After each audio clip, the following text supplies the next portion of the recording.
रिया चक्रवर्ती को जमानत मिल गई है। आपको बता दें, रिया चक्रवर्ती को बेल मिल गई है। ये अर्जी दाखिल की गई थी उनके वकील की ओर से, उस पर सुनवाई होनी थी और अब बेल मिल गई है रिया चक्रवर्ती को। एनसीबी ने उन पर केस दाखिल किया था और अब रिया चक्रवर्ती जेल से बाहर निकल सकेंगी। सशर्त ये जमानत दी गई है रिया चक्रवर्ती को। न्यायिक हिरासत में रिया चक्रवर्ती और शौविक चक्रवर्ती थे और लगातार इस तरह की खबरें सामने आ रही थी कि लॉयर्स कोशिश कर रहे हैं और रिया को राहत मिले इसके प्रयास हो रहे हैं, लेकिन अब कम से कम रिया चक्रवर्ती के लिए राहत की बात कही जा सकती है कि बॉम्बे हाई कोर्ट ने रिया चक्रवर्ती को सशर्त जमानत दी।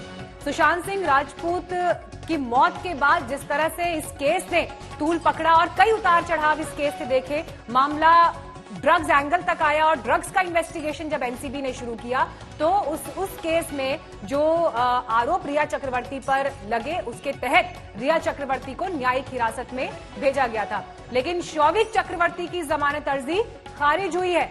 बॉम्बे हाईकोर्ट ने रिया को लेकिन सशर्त जमानत दे दी है। ये बड़ी खबर इस वक्त सामने आ रही है। कई कॉल डिटेल्स और व्हाट्सएप चैट सामने आए थे, उसके बाद धाराएं लगी थी। एनसीबी ने ये धाराएं लगाई थी, जिसके बाद रिया चक्रवर्ती और उनके भाई शौविक चक्रवर्ती को जेल भेज दिया गया था। तभी से लगातार रिया के वकील की ओर से कोशिश की जा रही थी। अर्जी लगाई गई थी बॉम्बे हाई कोर्ट में जिसमें सुनवाई चल रही थी और अब ये फैसला आया है कि रिया चक्रवर्ती को हालांकि बेल दे दी गई है, उनके भाई की बेल की अर्जी को खारिज कर दिया गया है। तो रिया को फौरी तौर पर राहत मिल गई है और उनके भाई की बेल अर्जी को खारिज कर दिया गया है। आपको ये बता दें कि उनके भाई शौविक चक्रवर्ती पर भी तमाम धाराएं लगाई गई थी और ड्रग पेडलर से उनके कनेक्शन एस्टैब्लिश हुए थे। दिव्येश सिंह हमारे संवाददाता इस वक्त तमाम जानकारी के साथ हमारे साथ जुड़ गए हैं। दिव्येश, क्या तर्क रखे गए जब ये बेल मिली? कोर्ट की तरफ से क्या कुछ कहा गया? जी, आपको बता दें कि रिया चक्रवर्ती को बेल दे दी गई है हाईकोर्ट की तरफ से, बॉम्बे हाईकोर्ट की तरफ से।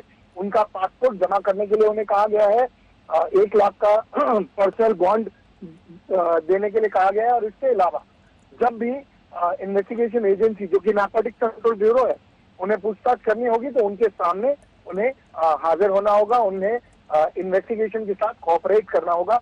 ये शर्तें फिलहाल उनके बेल ऑर्डर में रखी गई है।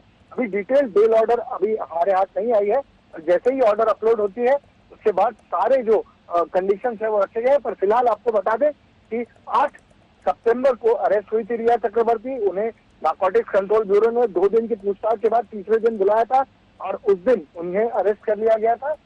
अब जाकर आज उन्हें बेल दी गई है बॉम्बे हाईकोर्ट की तरफ से, जबकि उनके भाई शौविक चक्रवर्ती जो उनसे पहले अरेस्ट हुए थे उन्हें अभी तक बेल नहीं मिली है। उनका बेल ऑर्डर रिजेक्ट हो गया।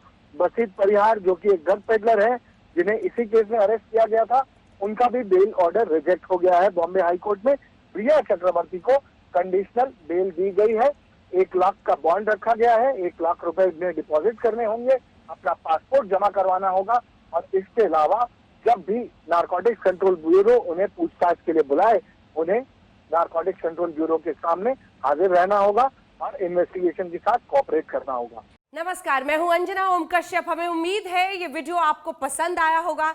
लेटेस्ट खबरों के लिए यूं ही देखते रहिए आज तक और इस वीडियो के पसंद आने पर लाइक, शेयर एंड सब्सक्राइब करना ना भूलें।